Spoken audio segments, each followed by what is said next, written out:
podcast listeners, if you hear my voice right now, I need you to do something for me. I want you to take out your phone or on your computer, go to Apple Podcasts, search for Ask Your Oldhead podcast. You'll see my logo, my little picture, my little image there. Find the show. Please rate and write a review. It's a small thing, but it helps others find this work and find what I'm doing here. And it really, really matters, as small as that may seem. So if you could please do that before we get into the show, I would much appreciate it. Thank you for listening. Let's get into it. Peace. Peace. I'm Majestic. My brother, Justice Rajee. All right, so we got to talk about it because we got to talk about it. Sean Combs, also known as Sean Puffy Combs, also known as P. Diddy. He wanted people to call him Brother Love at one point. And we've talked about him, and I think maybe a year or two ago around something that was happening with him then. But he was indicted on federal charges. I guess I think maybe it was when they did the raid, but I don't even know if that's when we talked about it. I think we talked about him sometime before then. However, this week or 2 weeks, he's indicted on federal charges of sex trafficking and racketeering, I think is the primary. Absolutely. He's in MDC, which is, if for those that don't know, is a real facility in Brooklyn. It is not a play place. It's not a club fed or something like that. He's apparently sharing the room or space or the same dorm with the FTC scammer man. FBF, yeah, crypto bro. And it's a we probably gonna it's serious charges. Serious situations. We're gonna have some levity and some light. We're gonna take some shots probably at this man and the profile of it a little bit likely in this conversation. But there's a lot here that is I would say on one beat for real, a sad commentary. It's kind of like if the story of this man, Sean Combs, was hustle from hustling to make music and do something to making, to the higher echelons of music and entertainment, off the strength of being this, dude from uptown that got it together and found a way, but to maybe not have learned nothing along the way to realize that there's some of the wild stuff that you might needed to let go of is, or it would have been great if you were a less than honorable person in some aspects of your life in the before time, and then if maybe some of that behavior, was that behavior a product of what you understood, or was it something else that nothing happened that leads you to actually change, right? To actually step away in full from those behaviors. If those public, if the whispered background of even the moment in his life when he was doing I want to be about love and this and that. You know what I'm saying? It's one thing if somebody's like a jerk professionally, even a real asshole, so to speak. It's another thing if you know what I'm saying, are subjecting people to sexual acts that they did not consent to, either selling or supporting some transfer of illegal substances. If you are bullying and strong arming people into activities that they don't want to participate in, it's rather yeah. So there's that. And it is also the way we as a culture and a community right now have been responding to this, which I hope we can maybe touch base on, and maybe find that levity. Yeah, man, but this is wild. It's a wild turn of events. Suffice it to say, before I add on more, I would say not totally expected. I mean, something to rise to the level that there actually are federal charges that could, in the federal government, for those that don't know, typically doesn't charge you unless they have sufficient evidence that they could win. That's kind of their deal. Some of y'all don't, right. You may not engage with the criminal justice system, so you may not know, unlike your local prosecutor who may, try to see what they can throw up there and make it stick. Federal government tends to be like, yeah, we got like a lot here. So, you might as well go ahead and take this deal if you don't want to. And the only time I've ever seen them do that was actually to play 3-dimensional chess against someone when they charge Irv Gotti and Chris Gotti. Oh yeah, to try to squeeze them to get. They try to squeeze them and make sure that they could not give Supreme McGriff from the Supreme team enough to fight his charges. Yeah. So they charged them, even though they knew they did not have enough, but they did it so he couldn't. I mean, which is a whole nother level of 3-dimensional chess. Like, yeah. To your point, suffice to say, it's not done without a thought, and it's not done without evidence and strategy. Yeah. So this is to get us started there, because I think it's. There's a lot of layers of things that I think should be said. And again, it's that, to me, there's definitely a very sad commentary of like, it's almost like somebody of, I don't know the man. I ain't been to none of the parties. Just keeping it buck. Just they like, just we got a picture of you at the white party. Like, no, you don't. I've never had no white parties. Like, and even if I was, I think their issue is there was a party and then there was a party after the party. And the party after the party was when I think it seemed like they got into the other stuff, the other things was going on, right? You know what I'm saying? And that's where people need to start going like, so was you at them other parties, or was you at the first party? You know what I mean? But in any event, what comes to mind for you with this whole situation, with this man and his actions and decisions and such and such? The diddler. First of all, the diddler, Jack.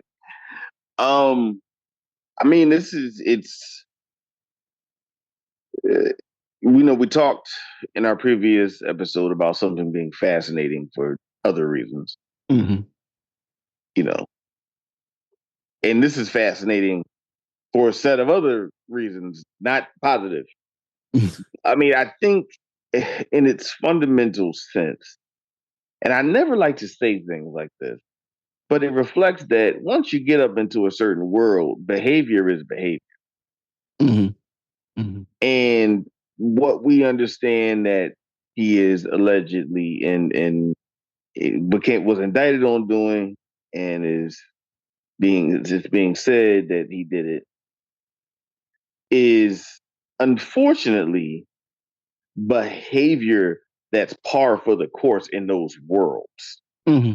Mm-hmm. Not, again, it's not, please, no one think that I'm supporting any of it. I'm saying it reflects some of the broader dysfunction over multiple decades, right? And that dysfunction looks different ways, right? So like, I want to be clear. I want to separate the broader sense of like maybe Puffy not paying the locks or doing things people didn't agree with, or not paying artists, or everybody seemed to go to jail or die, right? Mm-hmm. Mm-hmm.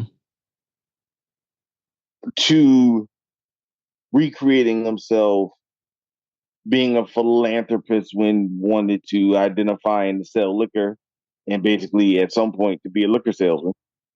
Mm-hmm. A very well paid liquor salesman. So I don't want to say it like that. Sometimes we're like, oh, you got your little business over there? It wasn't a little business. Right. It wasn't a little business over there. It was. Yeah, you got your little company, but you're selling vodka. Like, yeah, $60 billion a year, Jack. Like, so I'm not trying to do that, but it reflects like just this generational thing. And like we talked about before, these open secrets. Mm-hmm. Like even if you didn't think that they were like criminal level. Right. they were like open secrets where he's acting like Big Red, hanging people over the what's the name for looking at his girlfriend doing a song with her. Yeah. There's alleged car bombs. There's all kind of beating Drake up allegedly, right? Like because we can downplay it now. It doesn't seem like Kendrick put in a song like you gonna make me go bring back Puff. Right. You know what I mean? Like, if we just downplayed it, like he said, like, yo, you gonna make me go get a dude to punch you in the mouth. So there's just like this culture that I think we thought went with the whole quote unquote hip hop lifestyle. Mm-hmm. Mm-hmm. And I think as we thought that, broadly that was the case, that then there's other stuff that comes with that we have to and should have been more thoughtful around. I also do think it's unique that in most situations, like for example, Young Thug is fighting a RICO case in Atlanta, right? Mm-hmm. And there are a lot of people, hip hop artists, some that are, not dumb, who are saying, free Young Thug. They're saying he didn't do the stuff that you said that he did. Mm-hmm. Right? There's all kind of artists that people be like, free this person because he didn't do what you said that he did. Even if some of the rest of us go, you sure he didn't do what you say he did? Right. Are you? I ain't saying he did it. I'm just saying. But are you sure he didn't do it? Right. There has been not a artist, person, anywhere that has said free the diddler. Yeah, ain't nobody say, yo, man, my man Puff ain't, Puff ain't even about that life. Like, there's people just like, well, the silence from people who in any other space would be saying how bad they feel. Free that man free him to his, we say it backwards. What was that shit they be saying? Free him until they say it backwards. That's you know what I mean? All the stuff. Listen, that motherfuckers is the NBA young boy with weapons charges. Free NBA young boy. Right. Motherfuckers like free Young Thug, like with real gun charges and real violent shit. Nobody. Mary J. Blige came out and said free Puff. Right. Right. They like, hey, Puff. Whew. Puff on his own. So you can know the level of either the things that you can prove or that you can't, to the place where no one is coming to your aid. Mm-hmm. And to me, that represents a culture of fear. To me, that represents a culture of lack of community. Yeah. To me, that's a culture of transactions that this man carried out for years, that you don't have any obvious support systems. Mm-hmm. Not Lil C's, not Lil Kim. Faith Evans ain't saying, no, he ain't do that. I was with him all the time.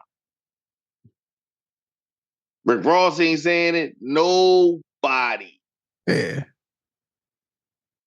And I just think like that itself is the biggest teller of all in regard to, like you said, the culture around the behavior. And I'm specifically, at least right now, not getting into the contours of the case, right? Yeah. Because again, that will be legislated. Yeah, that'll be. Not legislated, but that'll be, Yeah, that'll be dealt with in that forum. Yeah, that'll be dealt with in the courts to have a conversation on, guiltiness, lack thereof. But I'm just reflecting on the broader impact and the broader cost of doing business in the way that has happened. It's, and I might have to go back and listen to some, prior times we've discussed, again, the brother. But But just from my work in previous professional realms, but I think I could say I think we could both say broadly the general reality of like folks who maybe at some point in their arc they would by their own definition say they tried to transition from the street life to the corporate world, right? They tried to move from I do whatever I gotta do to make some bread, to make some money. Maybe within some within some limits, some clearly without. Uh, I can squeeze turn a dollar into make a dollar out of 15 cents. All that type of energy. I'm a hustler. Like that's been Puffy's thing. That I'm this dude. Like the famous. I get what I want. You know what I mean? The antics of his time as I guess business, we could say he became a reality star, right? He became a reality TV star.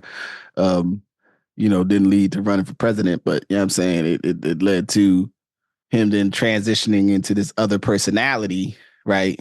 That was that it became Puffy to a lot of people, and P Diddy. You know what I'm saying? And this vehicle, for other people to attach their ideas about, the black man on the come up, you know what I mean? And street cred, like, all these words that are used in the macro society, that, they always have a little bit of like, wonder what you really think about black people. You say that. But anyway, I'll leave that for another conversation. But this thing of you transition from, engaging in the street economy, engaging in the gray economy, with it comes, usually rarely is there someone engaged in that world where they ain't either been party to, present to something that if you were to be given the gory details of it, you'd be like, you did what? You was next to who? You know what I'm saying? Like, it's one thing, and we do a thing in our community where we try, I would say, I'm speak for myself. If you know someone who's maybe, is engaged in whatever they was engaged in, and they like, yo, I'm trying to get my life together, trying to leave that alone. You know what I'm saying? So, as a recent Nas song, like, who thought I go legit? You know what I'm saying? I'm gonna go get my thing cleaned up. You know what I'm saying? I got a business now. I do something else. You know what I'm saying? And maybe I, did whatever I did. I mean, famously on the other side of the pendulum of this is Jay-Z over there. You know what I'm saying? And I guess we should also say 50 Cent, who's 50 Cent has been a consistent, like, that man ain't cool. Yeah, I mean, and as I mean, 50 Cent is sort of like the arch nemesis of celebrity, black entertainment troll almost. Like, he's like the dude is always like, look at homeboy, look at him over there doing that stuff again. You know what I mean? Sometimes just on the, like, what I would say is the entertainment, like, that ain't cool, but it ain't nothing terrible. It ain't nothing, illegal level. To the, like, again, whatever may not be cool about me, I ain't like that dude. You know what I'm saying? Like, that dude ain't got no code, that dude ain't got no honor kind of energy. Yeah, just real quick to tap on that, I think, and at some point we had this conversation, I think there's a really interesting take on Diddy, 50 Cent, Diddy, Jay-Z, 50 Cent, like Nas, right? Because I think they all are being relatively successful, or all were successful, in just different ways. So you have 50 Cent, to your point of, like, 50 Cent does books with Robert Greene, right? Like, and Robert Greene really thinks 50 Cent is like the most interesting motherfucker in the world. Right? Like, he's like, the guy just has no fear, right? And he has this very, very, like, practical solutions to stuff. And then getting into a industry and, like, going deep into an industry and only really doing music to, like, complement the fact you do shows. Yeah, you make television. You make it right. Yeah, like, you're a television producer that did music. Yeah. And then Nas is kind of like, I do what I call adult contemporary hip hop. Mm-hmm. Right? Like, Nas makes music for between 45 and 50-year-old people. who professionals who like good bourbon and to travel. Like that's the music that he makes. He doesn't make music for kids. He doesn't make music for hits. He makes an extremely specific version of music, right? Mm-hmm. That I think is like interesting. And so to watch like where Diddy went and how that went. And, I think a little later out, got my take on, which 50 Cent actually corroborated watching him talk about Diddy at the Invest Fest about, the unnamed liquor company that's everywhere. And then Jay-Z's thing of like, it's only 5 years ago, Jay-Z and Diddy stood as like the twin towers of black capitalism at the brunch. Yeah. Yeah. Right? Like stood together as the epitome of like the thing we doing and canceled the brunch. The brunch is no more, very unceremoniously. Extremely unceremoniously canceled that brunch. And I just think at some point they had that conversation. But yeah, 50 Cent has pointed to this guy's strange. Y'all act like he's not strange. I'm the only person that's going to keep saying that he's strange. And then told y'all he was strange. Yeah. So yeah, I think like the idea of the corroboration that everybody did. And listen, again, it's no accident up until I guess that was 2021. So it was like 3 years ago, which right now seems like it was a lifetime ago. But like the Locks practiced with Diddy every day to get ready for the verses. Mm-hmm. Now they have done an amazing job at separating themselves from him. Right. They definitely do we do music business with Puffy. We don't hang out with him. Right. Like that, like we don't be kicking it with him. We're not like, you know what I'm saying? We're not like, yo, we gonna go over to Puffs and hang out. Like after this. Like we going back, we going somewhere else. It's a, and like I said, it just so it's clear, like whatever befalls this man is of his own accord. No one else is to blame, right? You know what I'm saying? But it is I think important to look at and understand that even again to find yourself in a position where you would be charged with such a thing.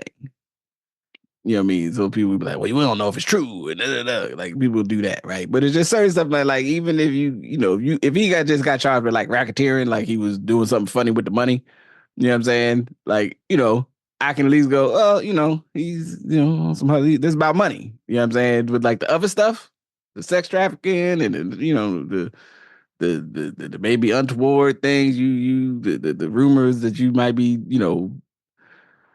how you say, strong arming people and or propositioning folks. Now it is like, and just because it's not about if that's how you engage in terms of your not it's about the thing of putting force and will to find your sense of sexual gratification. That ain't cool, regardless of any other parameters or dynamics that would go with that. The piece that it's again like the construct that is covered entertainment our whole lives is that like sex, drugs, and rock and roll. Like if it's entertainment, there's something there's people willing to do and make exchanges based on proximity to fame and power, male, female, what have you, right? Like, so it's not in that if there may be nasty parties somewhere where everybody's butt naked, or there may be things happening in back rooms and deals being made, unfortunately and unceremoniously, the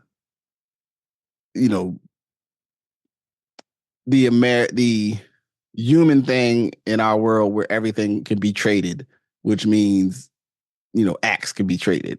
It's a different thing though for that to, and the power and the coercion that goes with that, and us as a society trying to actually look at the scope, because the assumption has always been everyone is entering, even if they're disproportionate in their power and their position, that you're still on some level agreeing to, if you eye candy, like and again, I'm keeping this open ended because it's not just about women. It's about hangers on of all sorts. I'm the third dude holding the bags, so that I could be on the tour, and I'm also the dude that go picks up the cocaine. As we all know, everyone's all open about the cocaine use these days. When we was kids, they was throwing everybody in jail, trying to lock us up forever. And now they just talk about it, that they all are doing cocaine. That there's cocaine everywhere in America, and has been our whole lives, although our community was subject to turmoil, pain, and hardship, supposedly in the service of disrupting that. So that's a justice break from Puffy to remind y'all that, the systemic nature of the reality. So anyway, it's like, even looking at that just 5 years ago, and if you look at those four, that's a good pull on your part to put those four, because it's like it's this we would think of this like maturation of the entertainer, the kid making good with the music to make an opportunity in a way to then see the other parts of your genius and your intelligence and your expression, show up in the world. Not saying that any of those, the other three, because I know that I'm sure there's somebody that can go like, and wasn't it, that's something that is disreputable about their character, or at least in need of service. Right. Again, not to the elevating to the space of that you are federally indicted for no shit. But then to have this person where it gets the look of you ran out of hustles, like the hustles wasn't enough for you, right? Like it's like the hustles wasn't enough, and then you wanted something else, and then you was pivoting. I mean, you made a clothing man like Sean John is like, you can still get Sean John in the Macy's like right now. I don't know what his stake is in that, but like they did some nice pieces. Well, he sold it and had to buy it back, which that's right. At some point, goes to the other thing I want to talk about. Like, so it's a sad situation. But I think it's a good place to get to this other thing, because I think it's germane. Just also giving the public discussion, besides all of the various, and I don't know how much out, just out of respect to that, we both got professional lives that we need to maintain, so we can get into murky territory. We start getting too much into some of the various jokes made, and the baby oil and all of that. I'm trying to like get us close to that, but I ain't trying to like get too far into there. The notion that you done had various people that you may had usher in inappropriate environments for a 14-year-old at some point in his life, and you know what I'm saying, all kinds of wild stuff. But the aspect that you took your capacity to understand culture and business and what's exciting to people, and you've had all these iterations where you've been able to keep building on that. So, you brought us, you really helped us bring Biggie to the world. You know what I'm saying? And there was a whole movement and energy, and then he ends up, we lose him. You pivot out of that and build a way almost where you become more famous, and then you take that and become a reality star. Then you take that, right, and you make clothes and you sell liquor at a high level. You turn a brand that nobody heard of, that nobody used, into a known national, like vodka around the world, whatever your stake in it. And then some pivots happen. You tell people to rock the votes. Like, you haven't really discovered no new artists in a long time, but whatever. I mean, that's just, I'm sure there's some inside baseball music stuff somebody else knows better than me, but I haven't got evidence. But you somehow maintain this presence in the larger culture. And again, that it appears in the moment that, though, either it was never enough, or you ran out of the hustle, or you made a play somewhere that ain't go right. And I think maybe that is where the beat that I know you wanted to add on about, we could get into that, because I think the overarching tone of all these, and every time we unfortunately experience this, is fill in the blank. They're destroying him because he tried to do X, Y, Z. The other thing that's out there that people are saying is like, yeah, he got tapes of the parties, and he got dirt on all of the entertainment industry. I don't know. I but it's definitely it's a bad look. You know what I mean, for this man to be in this situation. Yeah. So I would, this would probably be the time if you wanted to add on with the beat that you had. Yeah. So Black folks, in conspiracies, right? And I think there's a through line of a lot of our conversations are about conspiracies. Usually we're looking side-eye at them. Justice, especially looking side-eye at Absolutely. everyone's conspiracy. Absolutely. But some of the reasons that we buy conspiracies is that sometimes they're truer than they're not. Right? Absolutely. There's some shit that happens to Black folks that you would be like, wait, hold on. So y'all thought of that? Like, you actually thought of a situation where you're going to take Black folks and do experiments on us and like not tell nobody? Yeah. It's like, damn. And there was plenty. They did have like you did it, right? Like we have all these times where it's like, wait, so let me get this straight. Y'all took stuff and then buried it only in Black neighborhoods, which gave birth to the conversation around environmental justice? Like, yeah, you kind of did that. Yeah, he did. So I think it gives the next conversation, it gives credence where sometimes credence should not be on the next conversation about the conspiracy. Yeah. We have all lived through or not all of us, but some of us older folks who are getting towards AARP status. That's what I'm seeing. Damn, I thought it was 50. There we go. You can sign up whenever you want. They can't stop you. Oh, wow. Okay. Oh, shit. I need to sign up so I can get hotel discounts. Man, say that for later. It's a footnote. But yeah. So, like, we exist in this space where there are things that are really onerous and really, really troubling that are happening to people that we don't know. And then there's things that we start giving account to because of the conspiracy that sometimes is just internal fuck-ups. Mm-hmm. Now, one of those I'm going to always say is the infamous Bill Cosby conspiracy conversation, where, to us, Bill Cosby was on top of his game and he didn't want it to, his son, unfortunately, was murdered. I mean, horrible idea, just like, concept. And then we came up and said this happened because he was trying to buy NBC. Mm-hmm. I've had the benefit of reading a number of books and some of the actual files about the time when he wanted to purchase it. And I can comfortably share that he was never close to buying NBC. He had a lot of money, but having a lot of money and buying NBC is another thing. And then sometimes also people have to remember when you hear about someone buying a network or buying a sports, franchise, especially in this day and time, you're not buying it with your money. You're the flagship owner. You're the flagship for doing it with other people's money. Yeah. Usually now private equity money or usually some other institutional capital. So I just want folks to know that when they hear Usher owns the Cleveland Cavaliers, he owns 1 or 2% of the Cleveland Cavaliers. That's not a knock because I don't own 1 or 2% of the Cleveland Cavaliers or a soccer team or anybody else. So please don't take this as hate.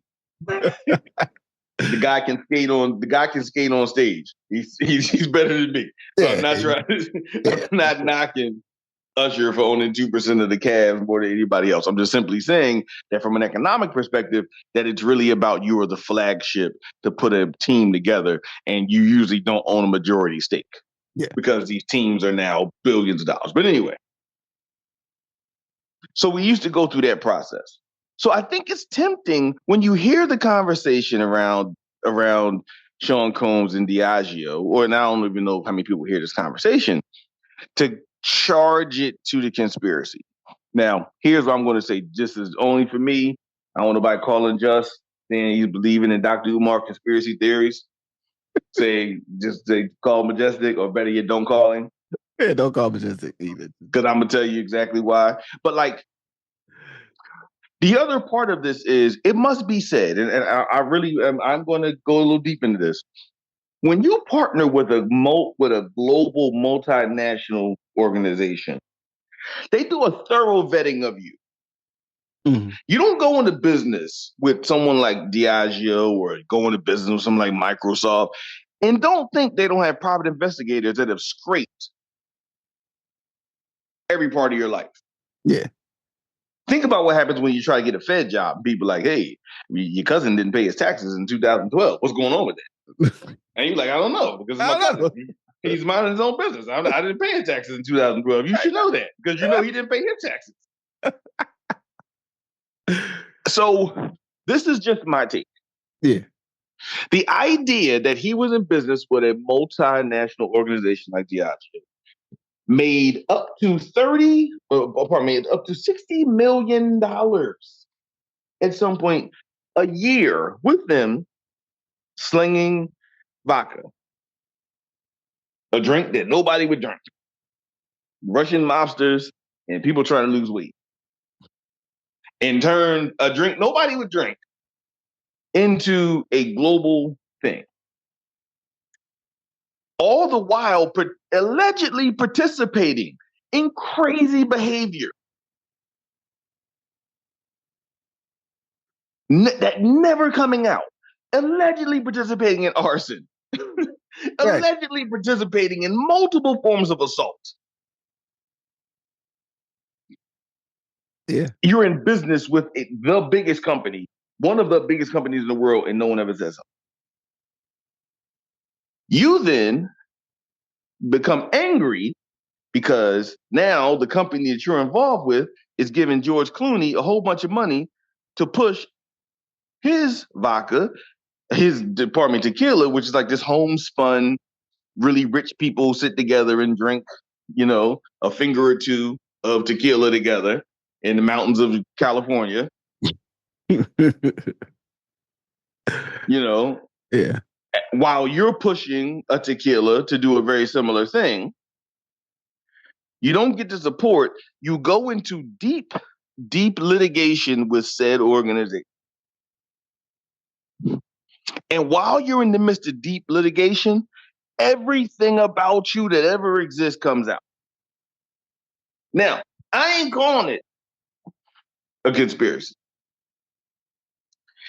So much, though, that you end up having to revoke your litigation with them. Because your credibility was harmed so much in the time from when you went to sue them,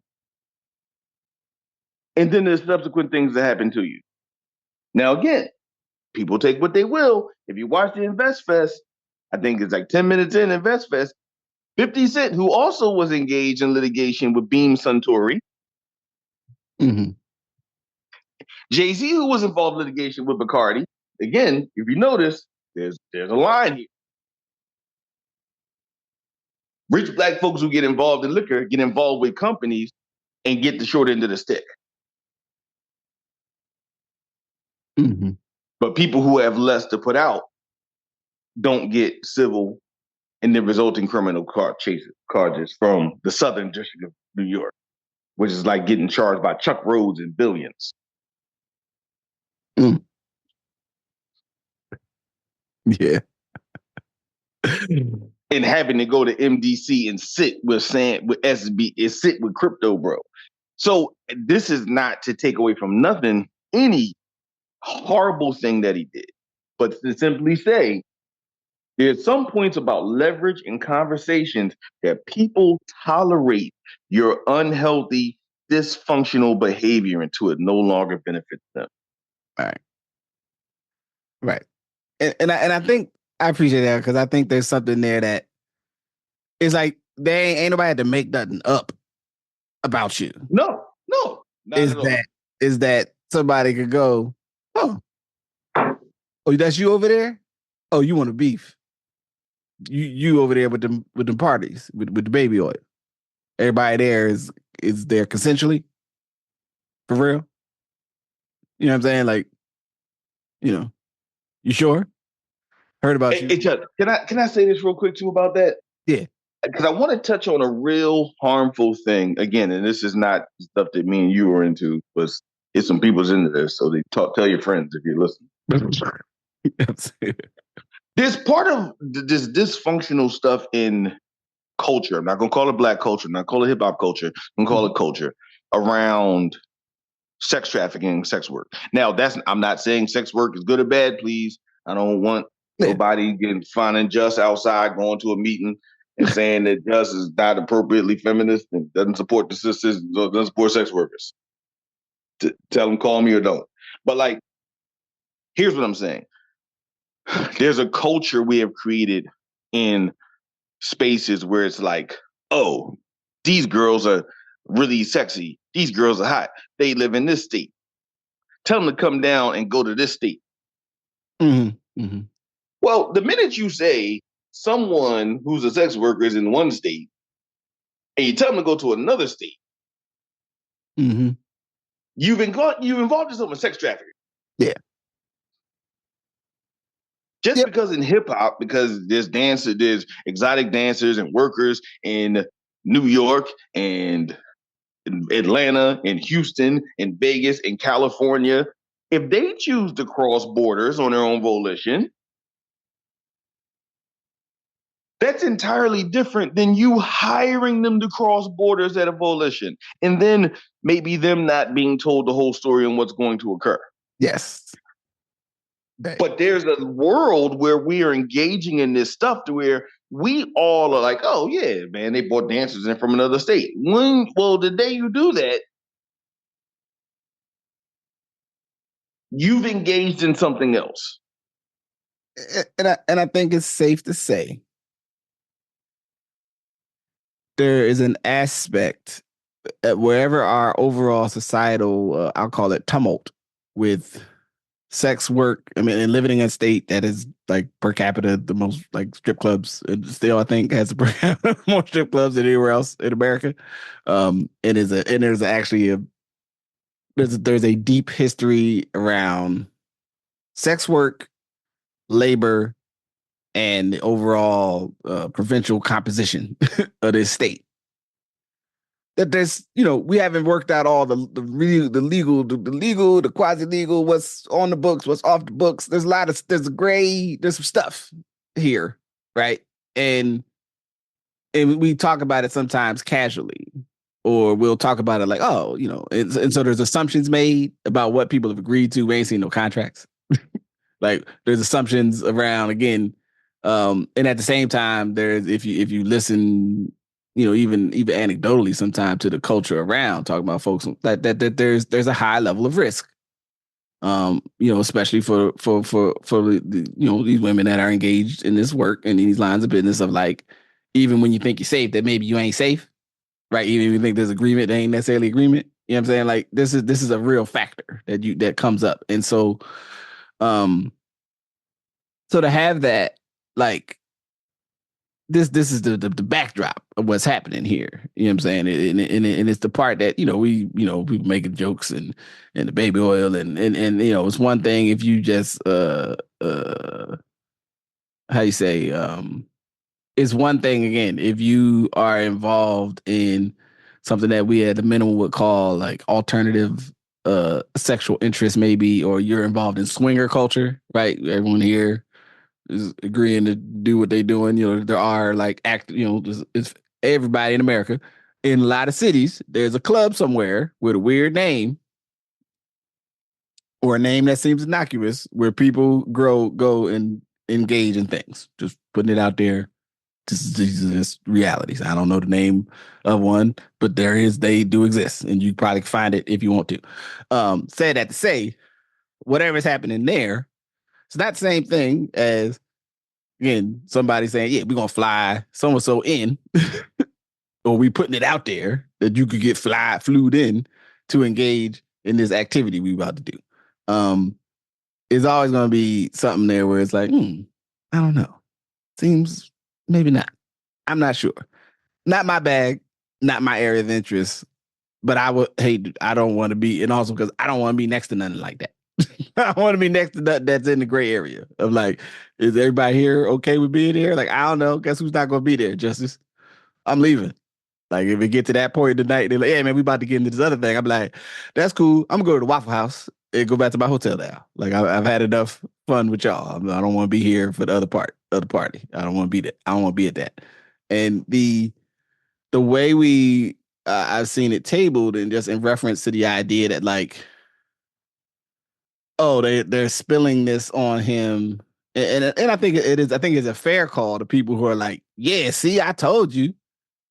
You know what I'm saying? And then I think it's also a fair call to a couple of folks, because I mean, one particular that I've seen at least a couple articles on.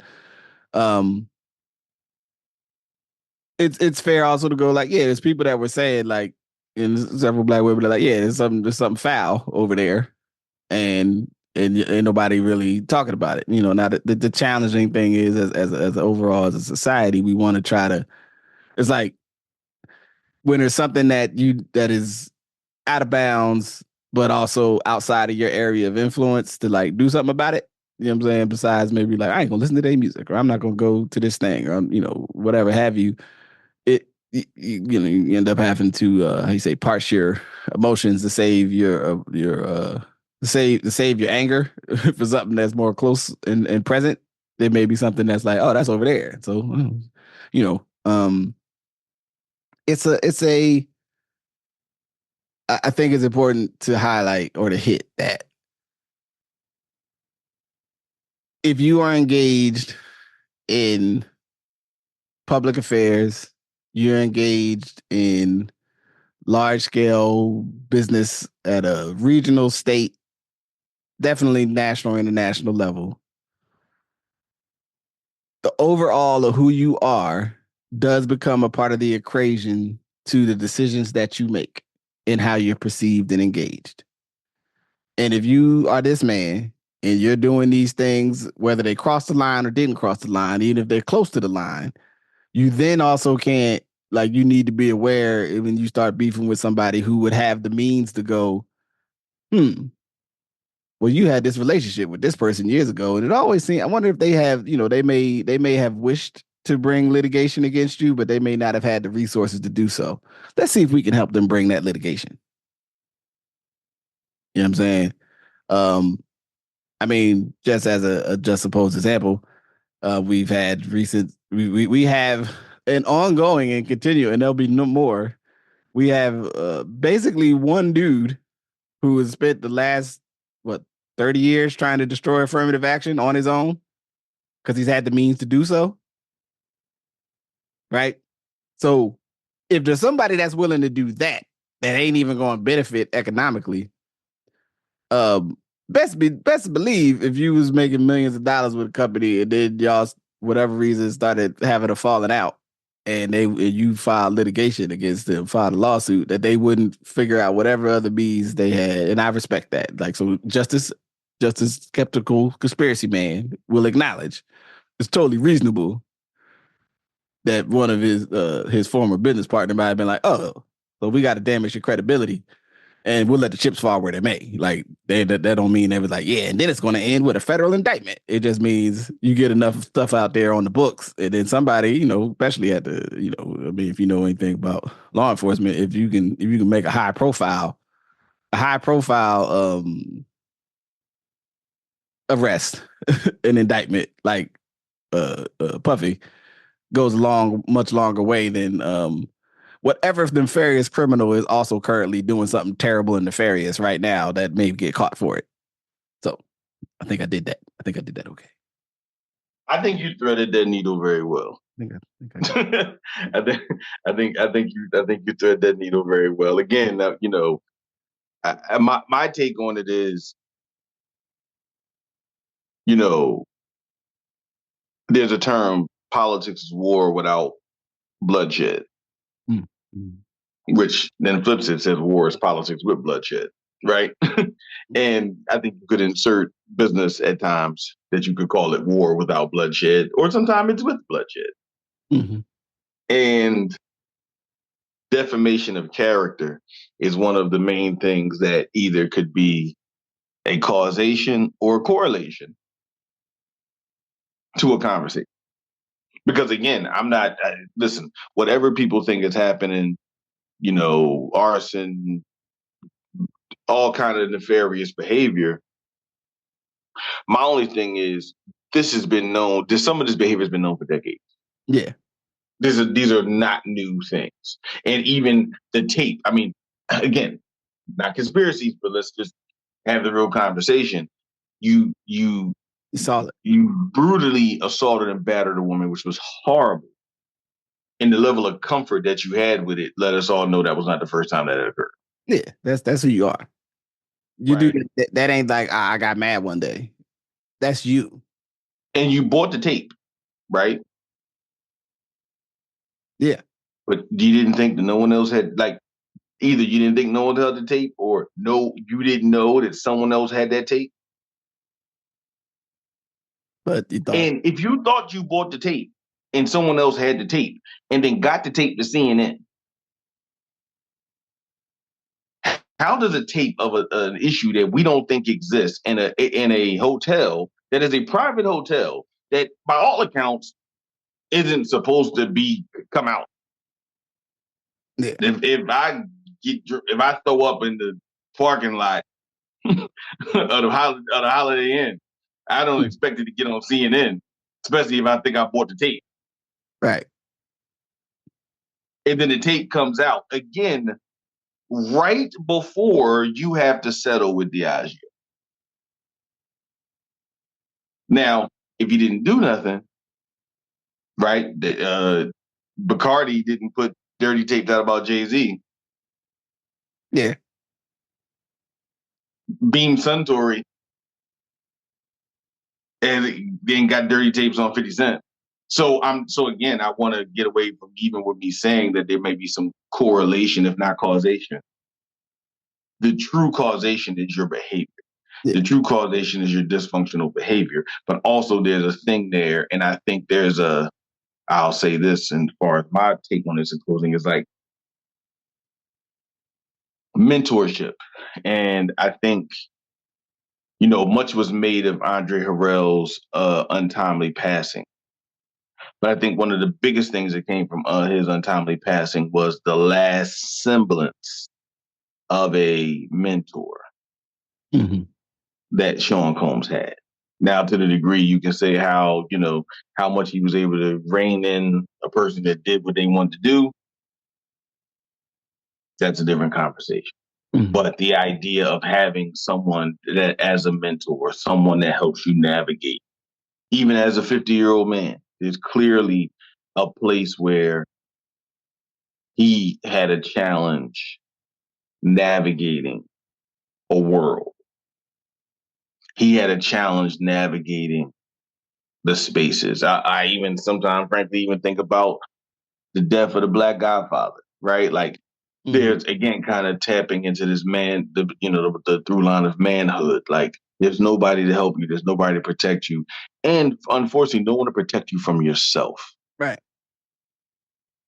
And to me, I think why I started with like trying to make the connection and get a sense of or understand that, like, there's and I don't remember the exact way it's said, but the phrase that sometimes when people say like money changes people, and there's other folks that say that like money, and by me, money being that the proximity to power and privilege and your ability to do things in our society, to me, it reveals things.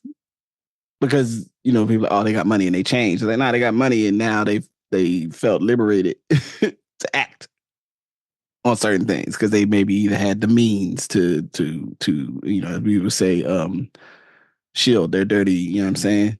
Like the stuff they really into, they can put it over there now because they got the means to do that. You know what I'm saying? They can have another situation in another state. You know what I mean? Because they got the money to be like, oh, I'm going, flying out of town and getting into various things, right?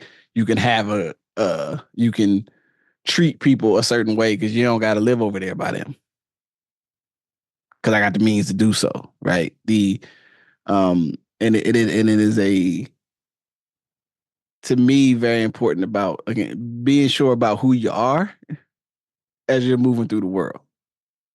Because sometimes we feel like, we think who we are, and we're very confident about what we will and won't do or how we will and won't behave. And your circumstances, your situations change, and something that we'll get to, in a later conversation. You didn't think you was going to be stealing, and then there was an opportunity to steal.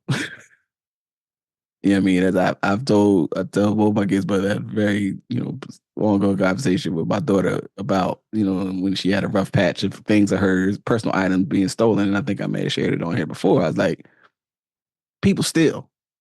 Even people that don't need to steal will steal if they have the opportunity.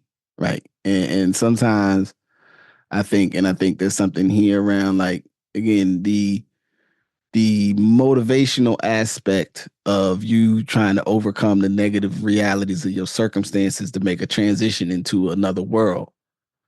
It is not, those transitions are not guaranteed or secured just because you make them, right? That there's still internal stuff that, you might need to be aware of. I mean, I would say on the other side of the dial, we don't talk about it, but, the Harvey Weinsteins of the world, I don't know where they come from, but, once was the top of the pile in entertainment and movie making and all that, and he's in the joint, in a joint right now. You know what I'm saying? And he is. You know what I'm saying? That's where he at. Even speaking to his erstwhile dormitory mate, who now I have my distrust of the funny money, but who promising that, oh, we're doing all this stuff and it's financial highlights and they paying for fancy trips. They're operating out of the Bahamas and a hotel and all this other stuff. But something about your character ain't right. You steal. You stealing. Right. And, whatever the other analogies for you stealing, you want something you ain't really got to do to you. You want people to do things for you that they don't want to do. And, you may be circumscribed by your circumstances from trying to act on those impulses, right? And then, but my concern and my cautionary note to anyone would be in tune with what you really be motivated about, man. Because in one context, you might be like, oh, well, I would never do that because this, that, and the third, and harm to my family, or embarrass this person, or embarrass that person, or I would feel bad. But very often, when folks do, act untoward or out of and out of accord, it's because they think they can get away with it, and they think it's something that's for them. That it ain't a thing I need to get right. And I'm gonna tell you, hey fam, a part of whatever you about to do in this world, you also gotta get your character right, man. I ain't saying you can't have a good time. Can't say you can't see the world. Can't go to the party you want to go to, but makes is your character right? Do you do business above board? What's your integrity situation, man? And your integrity ain't right. It's just a matter of time before it's gonna bite you in the tail. You might survive the bite. You might not do nothing, too far off the range, but you need to be in tune with that. And it's it's messed up. It's sad, especially for anybody that has been hurt. By this man's decisions, the circumstances, and again, innocent until proven guilty and all that. But like I said, it's been an open secret that there's some wild stuff next to him. So I ain't gonna be over there with y'all acting like I need to declare him a saint. I think not, because if we on one of our forays of traveling together had somehow encountered Puffy in the wild, and he liked the cut of our jib, as I say, hey man, y'all want to come over to this party? And, like, if it was a party in a public place, dip the toe in for a couple hours. If it's like, hey man, we're going to a later party, I'd be like, nah, I'm good, Puff. Respectfully. Like, I don't know what you be doing in the late. It was a clip of what they say. Puff called somebody like 3 a.m. Talk about come over, come through. Or like, nah, I don't know you like that, man. I ain't coming over there. I don't know. I'm good. You know what I'm saying? So, any event, Yeah, I mean, I don't again made adult decisions. I do think in the time we're in, the assertions and assumptions people make about, especially Kim Porter and the mother of his children, I think are a challenge. Again, we just had a time where, since everything is clickbait, it then becomes chum, right? Yeah. It goes from clickbait to shark bait. Yeah. And we begin to opine on things we don't have the awareness of, right? Like me saying about whatever I'm saying is public record, right? I'm not, but it's not public record to say that Kim Porter was assassinated.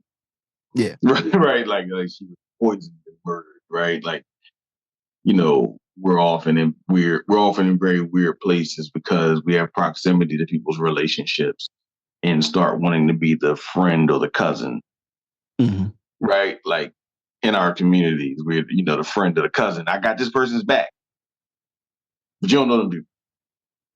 So, I do think it's, again, especially when his children had to put out a statement about, people's inferences about their mother's death.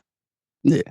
Like a group of 10, 12-year-olds, 13-year-olds should not have to be a part of any, statement backed by legal lawyers while their father's in jail. I mean, again, I want to be thoughtful in the same way we would say if a dude in the street that did something, we would still be thoughtful about their children.